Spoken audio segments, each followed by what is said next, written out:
Assalamualaikum warahmatullahi wabarakatuh. Perkenalkan, nama saya Muhammad Fadli. NPM saya 20700651646. Prodi Sistem Informasi angkatan tahun 2020. Dalam video kali ini saya akan menjelaskan materi mata kuliah keamanan cyber yang dipandu oleh dosen Pak Ari Gunawan. Dalam memilih materi untuk tugas 2, saya memilih keamanan cyber bab 12, yaitu dengan judul cybercrime. Yang pertama itu ada pengertian dari cybercrime. Menurut Organization of Europe Community Development atau OECD, cybercrime adalah semua bentuk akses ilegal terhadap suatu transmisi data, yang artinya semua bentuk kegiatan yang tidak sah dalam suatu sistem komputer termasuk dalam suatu tindak kejahatan. Ada juga penjelasan atau pengertian cybercrime secara umum, yaitu bisa diartikan sebagai tindak kejahatan di ranah dunia maya yang memanfaatkan teknologi komputer dan jaringan internet sebagai sasarannya. Seperti yang telah disebutkan, tindakan cybercrime ini muncul seiring dengan kian gencarnya teknologi digital, komunikasi, dan informasi yang semakin berkembang. Selanjutnya, ada contoh dari kejahatan cybercrime.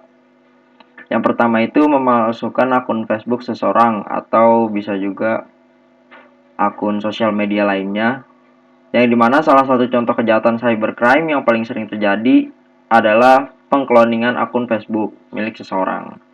Tindakan ini sering terjadi kepada para public figure atau tokoh terkenal yang memiliki banyak pengikut. Dan banyaknya atensi yang diterima oleh akun cloningan atau akun palsu, pemalsu atau penipu biasanya akan semakin cepat mendapatkan korban. Cybercrime model ini biasanya meminta bayaran uang dengan cara transfer ke rekening tertentu, atau sekarang bisa lewat menyadap akun Instagram seseorang, yang dimana ternyata bukan pemilik akunnya yang meminjam uang, tapi ternyata dari cybercrime-nya, dari penjahat cybercrime-nya. Dan contoh yang kedua itu fenomena ransomware WannaCry. Beberapa tahun lalu, jagat digital sempat diramaikan dengan kemunculan virus komputer ransomware WannaCry yang mampu mengunci data komputer seseorang. Biasanya membuka dan mengakses data tersebut, syarat yang harus dilakukan adalah membawa sejumlah uang tebusan melalui wallet Bitcoin atau bisa dibilang sekarang kripto.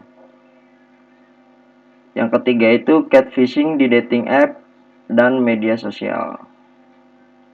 Bedanya dengan cloning akun, catfishing menggunakan foto orang lain, namun identitasnya merupakan identitas palsu dan biasanya bisa ditemukan di aplikasi dating, contohnya Tinder, yang sekarang itu Bumble, atau media sosial. Nah, tujuan dari catfishing ini adalah menipu. Kerugian yang ditimbulkan bisa mulai dari kerugian psikologis hingga kerugian materi. Yang keempat itu doxing dan cyberbullying. Doxing yang berujung cyberbullying adalah hal yang sangat berbahaya, yang merupakan kegiatan pengambilan data pribadi dan menyebarkannya di internet. Selanjutnya itu ada jenis-jenis cybercrime. Yang pertama itu pencurian data. Aktivitas cybercrime pencurian data biasanya dilakukan untuk memenuhi kepentingan komersil karena adanya pihak lain yang menginginkan data rahasia pihak lain. Yang kedua itu cyber terrorism, yang merupakan tindakan cybercrime yang sedang banyak diperangi oleh negara-negara besar di dunia, termasuk Indonesia. Pasalnya, aktivitas cyber terrorism kerap kali mengancam keselamatan warga negara atau bahkan stakeholder yang mengatur jalannya pemerintahan. Selanjutnya itu ada yang ketiga itu hacking. Tindakan hacking ini sangat berbahaya karena kerap kali dilakukan oleh para programmer profesional dan biasanya secara khusus mengincar kelemahan atau celah sistem keamanan untuk mendapatkan keuntungan berupa materi atau kepuasan pribadi. Yang keempat itu ada carding. Carding adalah istilah yang digunakan untuk menyebut penyalahgunaan informasi kartu kredit milik orang lain. Para carder atau pelaku carding biasanya menggunakan akses kartu kredit orang lain untuk membeli barang belanjaan secara online. Kemudian, barang gratisan tersebut dijual kembali dengan harga murah untuk mendapatkan uang.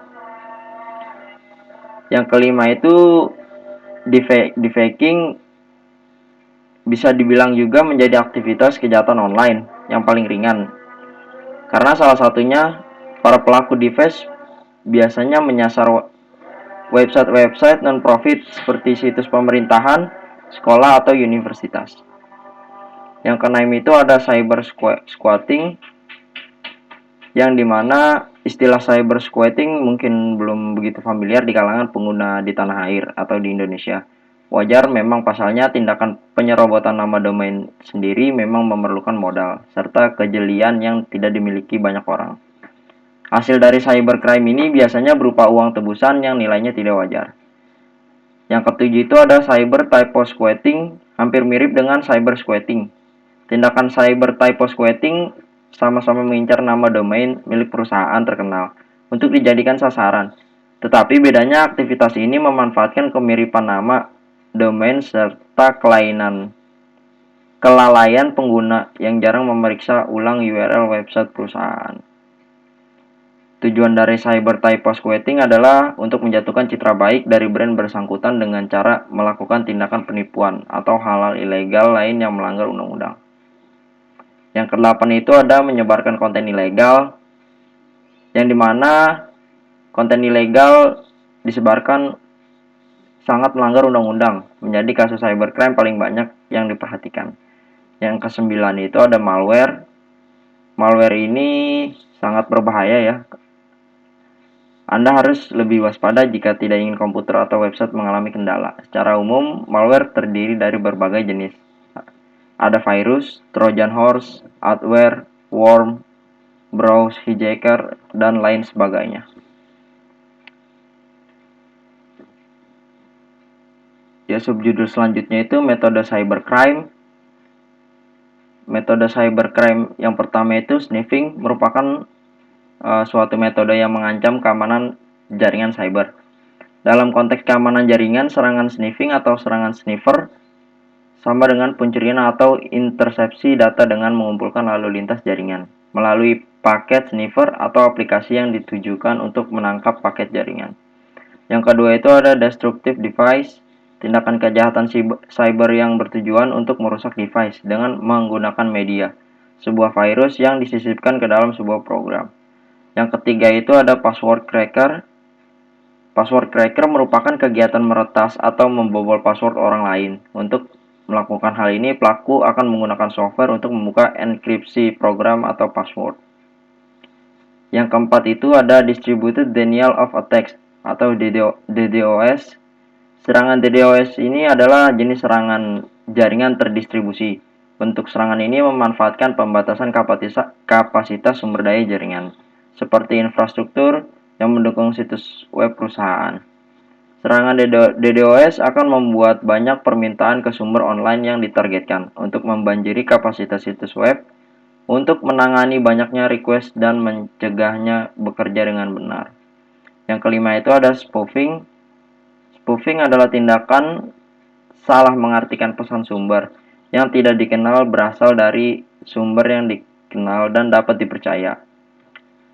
Dalam bentuk sederhana, spoofing bisa berupa komputer yang meniru alamat IP, Address Resolution Protocol atau ARP, atau Server Domain Name System atau DNS, atau bahkan serumit komputer yang memalsukan alamat IP, ARP, atau server DNS.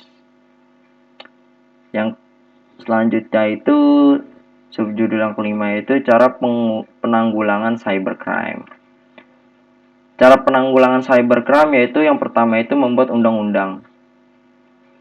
Membuat undang-undang ini merupakan cara yang paling elegan untuk penanggulangan cybercrime agar tindakan cybercrime tidak semakin merajalela. Adalah dengan membuat peraturan yang dimasukkan ke dalam undang-undang. Penegakan hukum nantinya bakal membuat para pelaku cybercrime berpikir panjang sebelum melakukan tindakan kriminal berdasarkan dasar hukumnya jelas. Selanjutnya yang kedua itu membentuk lembaga penanganan khusus. Beberapa negara sudah mulai menerapkan konsep ini dengan membentuk lembaga khusus yang menangani persoalan cybercrime. Kendati demikian, hal tersebut hanya akan efektif jika diterapkan oleh banyak negara, sehingga tidak ada celah bagi pelaku cybercrime dimanapun mereka berada. Yang ketiga itu memperkuat sistem, yang dimana pengaman sistem menjadi benteng utama yang bisa kita andalkan untuk menghindari potensi cybercrime. Mungkin sekian penjelasan dari saya tentang materi cybercrime. Kurang lebihnya mohon maaf. Wassalamualaikum warahmatullahi wabarakatuh.